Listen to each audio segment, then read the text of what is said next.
दोस्तों, वैसे तो भारतीय जनता पार्टी के नेताओं ने अपनी हरकतों से साबित कर दिया है कि वो महिलाओं का कितना सम्मान करते हैं। हाँ, महिलाओं के बारे में नैतिकता का पाठ वो विपक्ष को जरूर पढ़ाते हैं, लेकिन अपनी कैबिनेट में मोदी जी ऐसे व्यक्ति को रखते हैं जिसके भतीजे पर 3,000 से ज्यादा महिलाओं का यौन शोषण करने का आरोप है। यही नहीं, मोदी और शाह का लाडले पर आरएसएस के एक बड़े नेता ने आरोप लगाया वो लड़कियों की डिमांड करता है। मैं अमित मालवीय का जिक्र कर रहा हूं, लेकिन बात सिर्फ इतनी नहीं है। भरे मंच पर अमित शाह ने प्रदेश की पूर्व राज्यपाल के साथ जो बदसलूकी की है, उसके वीडियो ने पूरे देश के अंदर हड़कंप मचा दिया है कि कैसे अपने से उम्र में बड़ी और पूर्व राज्यपाल के साथ खुलकर बदसलूकी की जा रही थी, उन्हें डांटा डपटा जा रहा था। इसमें 3 चीज थी। पहला ये कि वो महिला है, दूसरा ये वो अमित शाह से 4 साल बड़ी है, और तीसरा ये कि वो संवैधानिक पद पर रह चुकी है, यानी पूर्व राज्यपाल। लेकिन उसके बावजूद भी शर्म नहीं आई थी। याद करिएगा, कांग्रेस पार्टी के नेता अधीर रंजन चौधरी ने जब द्रौपदी मुर्मू के लिए राष्ट्रपति नहीं राष्ट्रपत्नी कह दिया था, तो सिलेंडर वाली मैडम यानी कि स्मृति ईरानी ने बताया था कि बीजेपी के से ज्यादा और कोई भी महिलाओं के बारे में नहीं सोचता, बल्कि कांग्रेस तो महिलाओं का अपमान करती है, आदिवासियों का अपमान करती है। लेकिन आज अमित शाह के इस वीडियो ने बता दिया है कि किस तरीके से बीजेपी महिलाओं के साथ सलूक करती है। नमस्कार, मैं हूं प्रज्वल गौतम और आप देख रहे हैं टाइम्स एक्सप्रेस। आज मैं आपको एक ऐसी तस्वीर दिखाने जा रहा हूं जिसे देखने के बाद आप समझ जाएंगे कि अगर प्रज्वल रेवन्ना का इन्होंने साथ दिया, उनका प्रचार किया, सब कुछ जानते हुए 3,000 से ज्यादा वीडियो, अमित मालवीय जो लड़कियों की डिमांड करता है ये बावजूद जानते हुए बीजेपी आईटी सेल का हेड बना, तो यूं ही नहीं है। ये पूरी की पूरी पार्टी एक नीति रीति पर चलती है। सबसे पहले ये वीडियो देख लीजिए आप। సమయ పాలన తెలిసినటువంటి పెద్దలు కాబట్టి మరొక మాట గుర్తు చేసుకుంటే మన ప్రధాని ఇచ్చినటువంటి పిలుపులు మీకు తెలుసు కదా.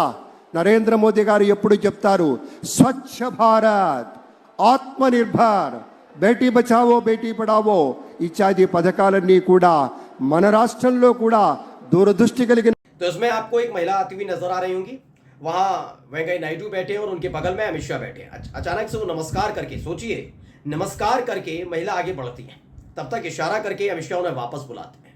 वापस बुलाकर वो कुछ कहती हैं, इस पर अमित शाह के चेहरे का हाव भाव बता रहा था वो गुस्से में। ये समझने की जरूरत नहीं है और समझाने की भी जरूरत नहीं है कि वहां पर इनके साथ इनसे क्या कुछ कहा गया होगा।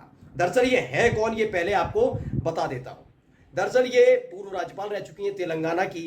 इनका नाम है तमिलसाई सुंदरराजन। ये पूर्व राज्यपाल जी तेलंगाना की, 4 साल बड़ी हैं। पहले इस खबर को क्या है, खबर को मैं थोड़ा दिखा भी देता हूं आपको। एक है कांग्रेस केरला की तरफ से ट्वीट किया गया, लिखा BJP's culture and attitude toward women. वो औरतों के साथ, महिलाओं के साथ किस तरह का व्यवहार किया जाता है, उसका संस्कार, इनके संस्कार देखिए। Anyone with some self respect will give it back to him and quit.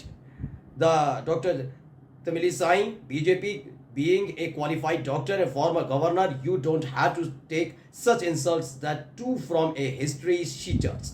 इसमें बताया गया कि एक हिस्ट्री शीटर के जरिए अगर आपके साथ ये बदसलूकी हुई, इसके लिए तो आपको आवाज उठानी चाहिए और आपको पार्टी को छोड़ देना चाहिए, कांग्रेस की तरफ से कहा जा रहा है।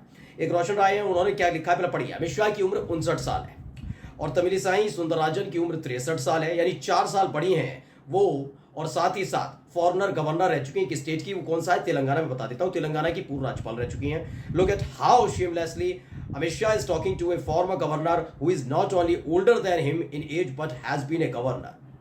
शेम। दरअसल इसी खबर को एएनआई ने भी कहा, और क्या लिखा है, Amit Shah heated exchange with Tamilisai, question mark लगाकर ये सवाल जताने की कोशिश की गई कि भाई देखिए ऐसा कुछ नहीं है, उन दोनों के बीच बातचीत हुई है। लेकिन खबर कहां से खुलती है, जरा खबर देखिएगा। इसे इंडिया न्यूज है उसने छापा, और क्या लिखा है, इंडिया न्यूज ने छापा कि अमित शाह ने तमिलिसाई सुंदरराजन को क्यों डांटा, गर्मजोशी से हुई बातचीत का वायरल हुआ वीडियो। क्यों हुआ है मैं बता देता हूं। इसमें लिखा है कि आज आंध्र प्रदेश के सीएम एन चंद्रबाबू नायडू ने चौथी बार शपथ ग्रहण की, जिस समारोह में केंद्रीय गृह मंत्री अमित शाह और तमिलनाडु की भाजपा की नेता तमिलिसाई सुंदरराजन के बीच एक संक्षिप्त बातचीत का वीडियो वायरल हो रहा है, जिसमें केंद्रीय गृह मंत्री अमित शाह और सुंदरराजन के बीच गर्मजोशी के साथ बातचीत होती दिख रही है। गर्मजोशी वाला स्वागत वाला नहीं, हॉट टॉक वाली, ठीक है। इसमें क्या बताया गया? इसमें बताया गया क्या शाह ने सुंदरराजन को डांटा। ये वीडियो तमिलनाडु भाजपा के पूर्व अध्यक्ष सुंदरराजन और वर्तमान में भाजपा की तमिलनाडु इकाई के प्रमुख अन्नामलाई के बीच अंदरूनी कलह की खबरों के बीच सामने आया है। हाल ही में संपन्न लोकसभा चुनाव में दोनों को हार का सामना करना पड़ा। ये तमाम चीजें हुई हैं। यानी ये अन्नामलाई, जो आपने सुना भी होगा, अन्नामलाई दरअसल भारतीय जनता पार्टी के प्रदेश अध्यक्ष तमिलनाडु में रहे और इन्हीं की वजह से, इन्हीं अन्नामलाई की वजह से हुआ क्या कि एआईएडीएमके ने लात मार के तमिलनाडु में गठबंधन से बाहर का रास्ता बीजेपी को दिखा दिया था। उसके बाद भी देखिए अन्नामलाई पर प्यार लौटाया जा रहा है। इसी खबर को लेटेस्टली ने भी छापा। क्या लिखा? क्या अमित शाह ने अन्नामलाई पर टिप्पणी करने के लिए तमिलिसाई सुंदरराजन को फटकार लगाई? गर्मजोशी से हुई बातचीत का वीडियो वायरल हुआ है। इसमें क्या बताया? चंद्रबाबू नायडू ने ली शपथ। इस मौके पर केंद्रीय गृह मंत्री पहुंचे। तेलंगाना की पूर्व राज्यपाल तमिलिसाई सुंदरराजन, तमिलनाडु के पूर्व मुख्यमंत्री ओ पनीरसेल्वम, अभिनेता रजनीकांत समेत कई दिग्गज नेता मौजूद रहे।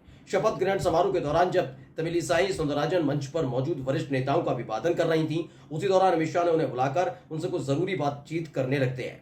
तमिलिसाई भी उनकी बातों को ध्यान से सुनकर सहमति के लिए अपना सिर हिलाती हैं। अब इस गर्मजोशी से हुई बातचीत का वीडियो सोशल मीडिया पर तेजी से वायरल हो रहा है।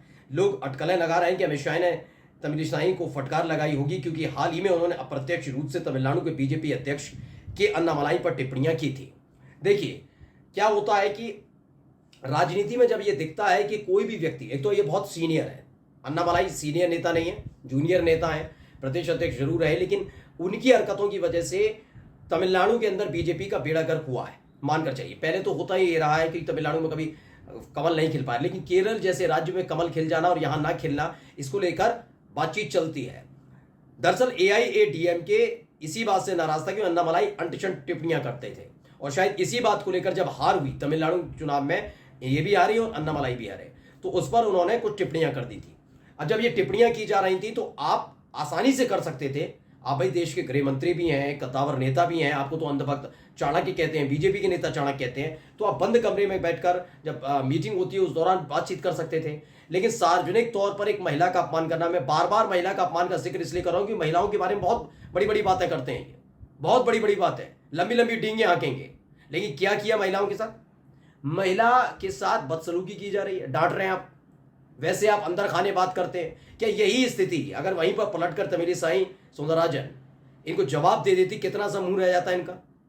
तो मैं ये नहीं कह रहा हूं कि आप नहीं कहिए, आपकी पार्टी के दो बड़े नेता आपस में अगर कटाक्ष कर रहे हैं, एक दूसरे पर हमलावर हो रहे हैं, तो ये जिम्मेदारी आपकी बनती है। तो आप, पहली बात तो आप राष्ट्रीय अध्यक्ष नहीं है, आप एक केंद्रीय गृह मंत्री हैं, तो आप किस बात की नेतागिरी कर रहे हैं? या तो आप कहिए हाँ मैं राष्ट्रीय अध्यक्ष हूं। चलिए आपने सीनियर नेता होने के नाते अपने आप को सीनियर नेता मान रखा है, तो सीनियर नेता होने के नाते आपने कहा तो आप मीटिंग बुलाकर कह सकते थे, लेकिन वो नहीं कहा। सार्वजनिक तौर पर मंच पर वो एक महिला से, अपने से उम्र में 4 साल बड़ी महिला से, वो भी एक पूर्व राज्यपाल से, ये इनका नीति रीति है और ये इनका चाल चरित्र चेहरा है जो धीरे धीरे सलीके से अब खुलता नजर आ रहा है। नमस्कार।